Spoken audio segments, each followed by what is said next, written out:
Everyone, इस video में हम सभी रीट कवर करेंगे और ये अकेला वीडियो है जो आपके 2 से 4 मार्क्स प्रीलिम्स में बढ़ा सकता है। तो सबसे पहले बात करते हैं हैबेस कॉर्पस के बारे में। तो हैबेस कॉर्पस का मीनिंग जो होता है to have the body of, जिसका मतलब है to have the body of. और ये इसका प्राइमरी पर्पज क्या है? प्राइमरी पर्पज है इलीगल डिटेंशन, जो पर्सन को इलीगल डिटेन अगर किया गया है तो उसको रिलीज करवाना। किसके अगेंस्ट किया जा सकता है? पब्लिक अथॉरिटी या प्राइवेट इंडिविजुअल के अगेंस्ट। ये ओनली रिट है जो प्राइवेट इंडिविजुअल के अगेंस्ट इशू किया जा सकता है और कोई भी ऐसे रिट नहीं है जो प्राइवेट इंडिविजुअल के अगेंस्ट इशू किया जा सके। ये बहुत इंपॉर्टेंट है, ध्यान रखना। और उसके बाद में हु कैन फाइल, फाइल कौन कर सकता है? डिटेन पर्सन या एनी इंटरेस्टेड पर्सन फाइल कर सकता है। और इसका नेचर क्या है? रेस्टोरेटिव है, मतलब अगर आप उनको डिटेन किया गया तो आपकी लिबर्टी को खत्म कर दिया गया तो आपकी लिबर्टी को रिस्टोर करने के लिए ये इशू किया जा सकता है बेस पर्पस। और कंडीशन क्या हो सकती हैं रिट इशू करने का?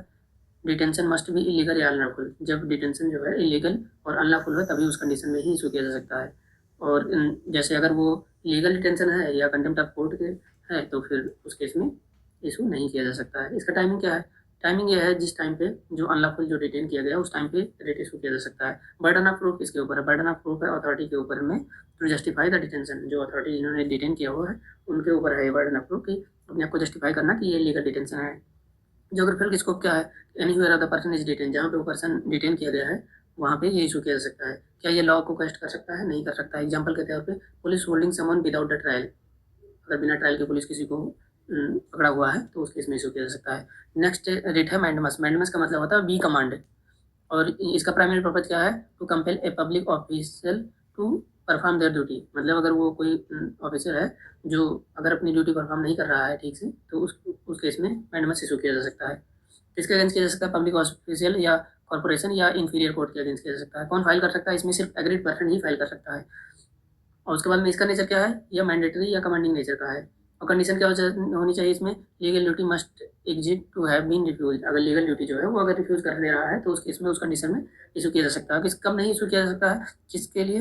ये प्राइवेट इंडिविजुअल के अगेंस्ट या प्रेसिडेंट या गवर्नर के अगेंस्ट मैंडमस इशू नहीं किया जा सकता है। और इसकी टाइमिंग क्या है? रेट की टाइमिंग है and the duty is neglected. जब मतलब वो ड्यूटी को परफॉर्म नहीं कर रहे हैं तो उस टाइम पे इशू कर सकते हैं मैंडमस। बर्डन ऑफ प्रूफ किसके ऊपर? इसमें पेटिशनर के ऊपर है बर्डन ऑफ प्रूफ।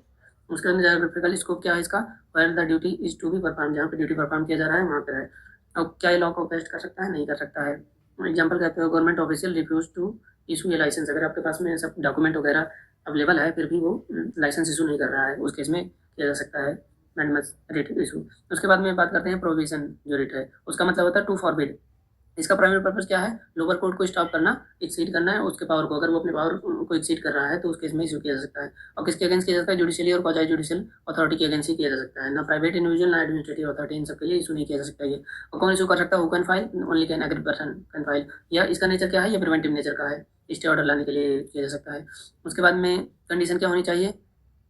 तो जो केस जो है पेंडिंग अगर लोअर कोर्ट में है, क्योंकि ये प्रिवेंटिव नेचर का है ना प्रोहिबिशन, क्योंकि अगर पेंडिंग है तभी हम उसके पहले ही इशू कर रहे हैं ना इसे। और किसके अगेंस्ट नहीं किया जा सकता? ये एडमिनिस्ट्रेटिव अथॉरिटी और प्राइवेट बॉडी के अगेंस्ट इशू नहीं किया जा सकता। इसका टाइमिंग क्या है? टाइमिंग ये है कि जो फाइनल ऑर्डर है जो उस कोर्ट का वो पास होने के पहले ही इशू किया जा सकता है, प्रिवेंट करने के लिए उसके ऑर्डर को, क्योंकि उसके पावर में है ही नहीं वो कि वो पास कर सके।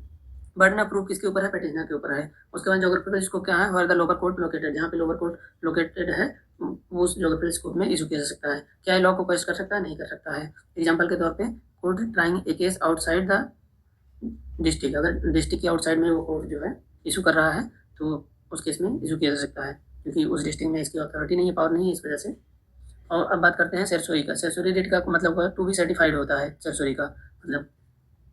और इसका प्राइमरी पर्पज क्या है? To quash an order already pass by lower court. ये वाला प्रोविजन जो प्रिवेंटिव था लेकिन इसमें क्या ऑलरेडी पास हो गया है उसको खत्म करने के लिए किया जाता है सरसरी रेटेड। उसके बाद में ये किसके किसके against? Judiciary and quasi judicial administrative authority, इन तीनों के अगेंस्ट किया जा सकता है। इसे कौन फाइल कर सकता है? वो can file only the agreed person file कर सकता है। ये किसका नेचर, कौन सा नेचर है? क्यूरेटिव और प्रिवेंटिव नेचर का है।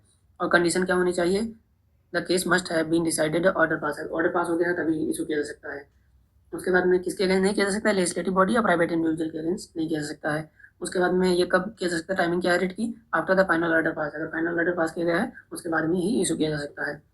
बर्डन ऑफ प्रूफ किसके ऊपर है? तो पेटिशनर के ऊपर है। उसके बाद में ज्योग्राफिकल स्कोप क्या है? जहाँ पे लोअर कोर्ट या ट्रिब्यूनल लोकेटेड है वहाँ पे क्या ये क्वेश कर सकता है लॉज को? यस, ये लॉ को क्वेश कर सकता है, ऑर्डर या जजमेंट को, क्योंकि लोअर कोर्ट ने अगर पास किया हुआ है तो उसको क्वेश कर सकता है। ये ओनली रिट है जो लॉ या जजमेंट या ऑर्डर को क्वेश कर सकता है, और कोई भी ऐसा रिट नहीं है जो लॉ एंड ऑर्डर ऑर्डर या जजमेंट को क्वेश कर सकते हैं। और उसके बाद में एग्जाम्पल कौन सा है, overturning the bias tribunal decision, जैसे ट्रिब्यूनल का जो बायस डिसीजन है उसको ओवरटर्न करना। हम नेक्स्ट बात करते हैं क्यू वारंटो। क्यू वारंटो का मतलब है बाई व्हाट अथॉरिटी। उसके बाद में ये कौन सा नेचर, ये प्रिवेंट करना इलीगल जो ऑक्यूपाई किया गया है पब्लिक ऑफिशियल के थ्रू। और किसके अगेंस्ट किया जा सकता है, ये पब्लिक ऑफिशियल के या जो कि परमानेंट कैरेक्टर का हो उसके अगेंस्ट किया जा सकता है। और who can file, any interested person कर सकता है या अग्रीड पर्सन कर सकता है, कोई भी कर सकता है। यह इन्वेस्टिगेटिव नेचर का है, पहले इन्वेस्टिगेशन होगा कि हाँ वो है, उस केस में किया जा सकता है मतलब। उसके बाद में कंडीशन क्या होनी चाहिए, official must be created by the statue और कॉन्स्टिट्यूशनलिटी, मतलब जो ऑफिस है वो क्रिएट किया गया है स्टेचूट के द्वारा या कॉन्स्टिट्यूशनल अथॉरिटी के द्वारा, और उस पे जो है कोई पर्सन इलीगली उस पोस्ट को ऑक्यूपाई किया हुआ है। समझ में आया? तो इसके अगेंस्ट नहीं किया जा सकता है, वो प्राइवेट या मिनिस्ट्रियल ऑफिस के अगेंस्ट नहीं किया जा सकता है। ये कब पास किया जा सकता है, व्हेन समवन ऑक्यूपाई किया गया है पब्लिक ऑफिस जो कि इलीगल है। और बर्डन ऑफ प्रूफ किसके ऊपर है, ये रेस्पॉन्डर के ऊपर है। उसके बाद में जोग्राफिकल स्कोप क्या है, जहाँ पे पब्लिक ऑफिस सिचुएटेड है, जो पब्लिक ऑफिस है जहाँ सिचुएटेड है वहाँ पे ये इशू किया जा सकता है। क्या ये लॉ को केस कर सकता है, नहीं कर सकता है। इसका एग्जांपल है समवन एक्टिंग एज ए जज विदाउट द क्वालिफिकेशन। अगर मान लो कोई जज की एक्टिंग कर रहा है और उसके पास जज की क्वालिफिकेशन ही नहीं है तो उस केस में क्यू वारंटो जो रिट है ये इशू कर सकता है। अब आपके लिए सवाल है कि बताइए कि कौन सा ऐसा रिट है जो इन्वेस्टिगेटिव नेचर का है, पहला सवाल। और दूसरा सवाल ये है कि कौन सा ऐसा रिट है जो प्राइवेट इंडिविजुअल के अगेंस्ट इशू किया जा सकता है।